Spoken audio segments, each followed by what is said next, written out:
Acceptance, the Language of Recovery by Jeff Rounds. Chapters 9 and 10. Chapter 9, Formulas and Patterns. To ease the process of reprogramming our minds, small formulas, patterns, and universal truths can form lasting corrective attachments. Alcoholics Anonymous famously promotes one day at a time. This statement is also taught by Jesus and Buddha in their own language, and it is a reminder to have faith in life and to avoid obsessing. Just focus on what is in front of us. Similarly, in my own language, I would like to share things that I have found to be universally true. I use these phrases whenever I am experiencing negativity in my life as a reminder to remain peaceful, honest, and accountable. Every accusation is a confession. Expectations are resentments waiting to happen. If I am bargaining, obsessing, or complaining, I need to let go of something. If it causes harm, let go. When we let go of what is harmful, something better replaces it. Anything that follows the word I is the ego describing the ego. We are peace. Anything that is not peaceful is ego. Ego is logic, will, and desire, our collection of attachments. All defensive emotional responses are an indication of denial. We are never right, we are either attached or learning. Suffering ends when we accept it. Surrender/crying is a proven cure for anger, bargaining, anxiety, and depression. Denial is a lack of emotional intelligence.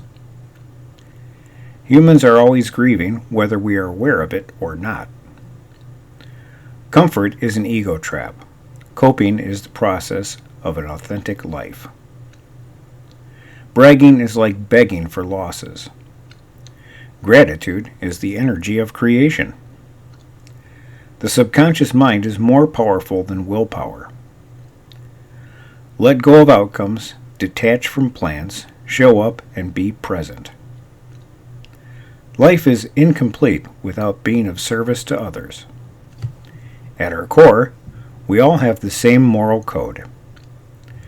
We attract people, places, and situations of matching dysfunction until we heal the parts of us that need them. Chapter 10, Pros and Cons of Recovery. There's something that occurs within a number of people who remain in recovery, a psychic change where they realize a number of important truths. We come to know that acceptance really is the cure for most of life's challenges, if not immediate, then eventual. We understand the need to give and receive acceptance and the importance of sharing what we have learned with others who are suffering as we have.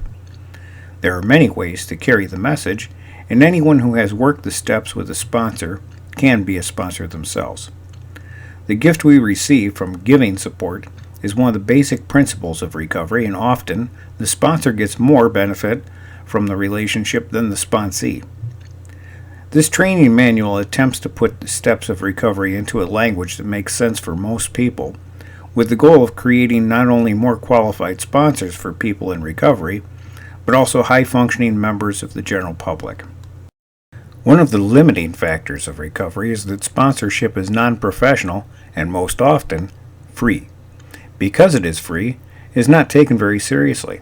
Also, there are a limited number of qualified sponsors because the process is time-consuming and unpaid efforts can eventually become a burden.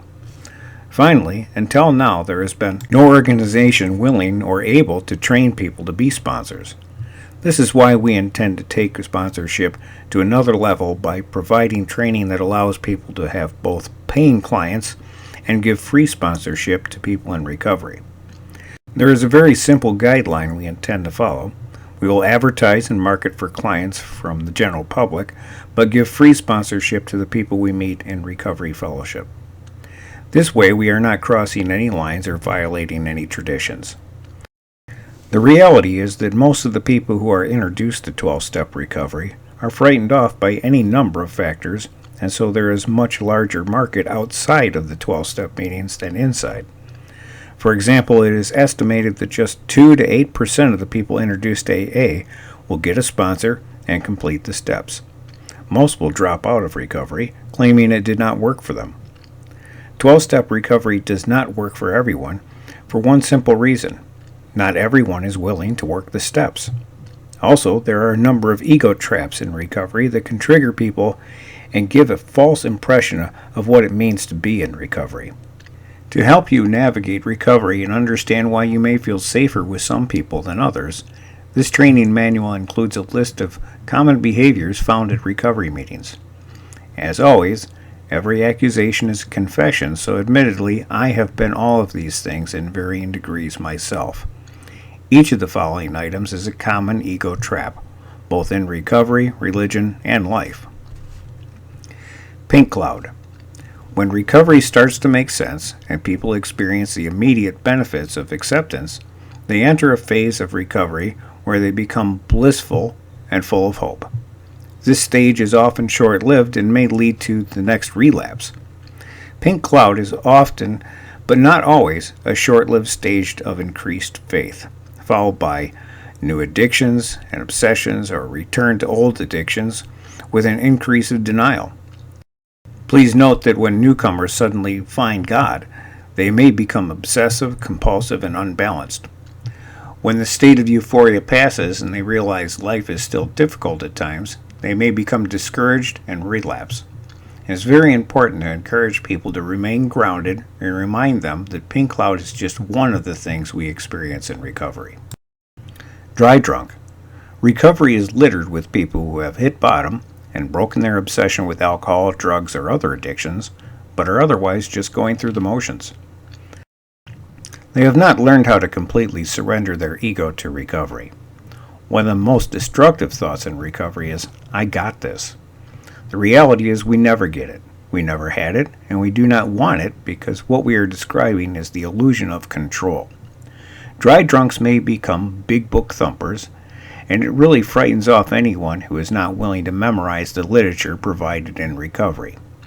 Dry drunk is a term that applies globally to anyone who has broken the obsession for a primary addiction, yet continue to hold on to character defects and resentments. Every religion and major recovery fellowship has its own approved literature, and the books are often brilliant, and many people study them.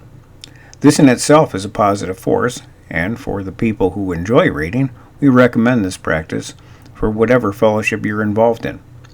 Not everyone is interested in this process, and it is not a requirement for recovery.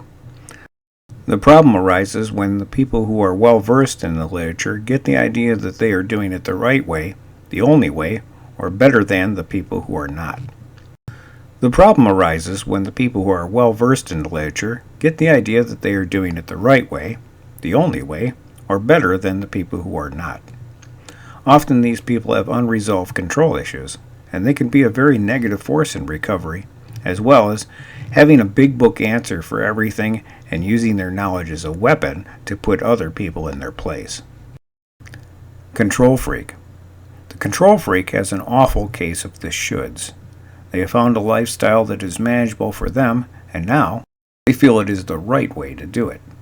When they share, it often sounds like a massive list of things that we must do in order for our recovery to be valid. This is, of course, untrue. Recovery looks different for everyone. What is really happening is that they are expressing all the things that they need to do for themselves, and it has become another addiction for them. Guru complex. People who believe that there is only one possible way and that they are doing it often correct others and have a number of reasons why this behavior is justified. Better than complex. Some people believe it is possible to be better than other people and experience judgmental thought patterns. Often, when an opportunity is presented, they gain satisfaction from pointing out other people's flaws and then taking the high road to show how they are better than other people who they have insulted. In reality, all people are equal, and there is no way to measure the goodness or badness in humans. Spiritual complex. There are some misconceptions about what it means to be spiritual. Some people say that religion is for people who fear hell, and spirituality is for the people who have been there. Some people may proudly boast that they are spiritual, not religious.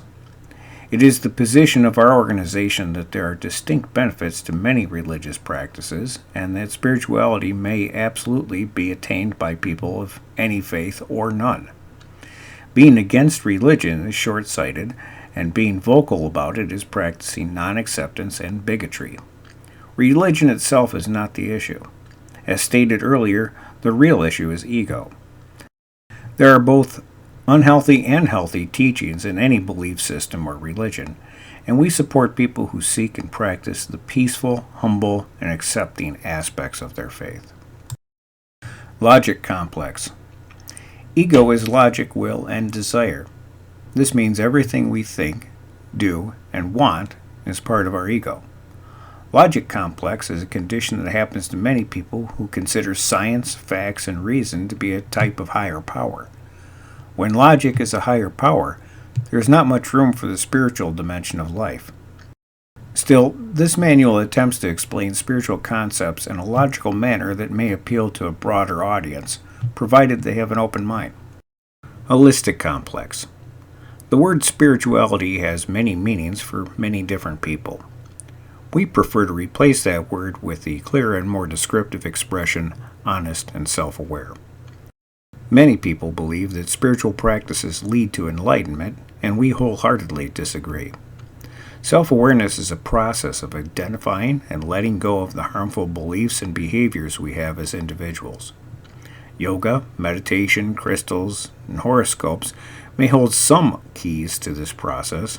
However, they are not even close to replacing the revelations we experience when working a formal recovery program with a sponsor.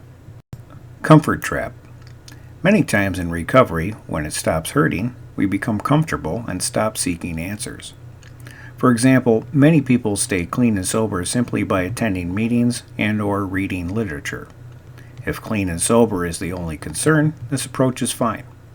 Recovery, however, is about personal growth and accountability, so even after we complete the steps, it does not mean that we are done with them.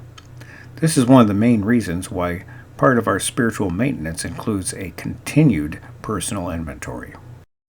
Spiritual/religious addiction. In any group or community, aside from the newcomers, the fanatics are generally the sickest members. The guru complex, better than complex, big book thumpers, and other ego traps may be signs of religious or spiritual addictions. Humans are creatures of habit, and for many people, changing addictions may be the best they can do.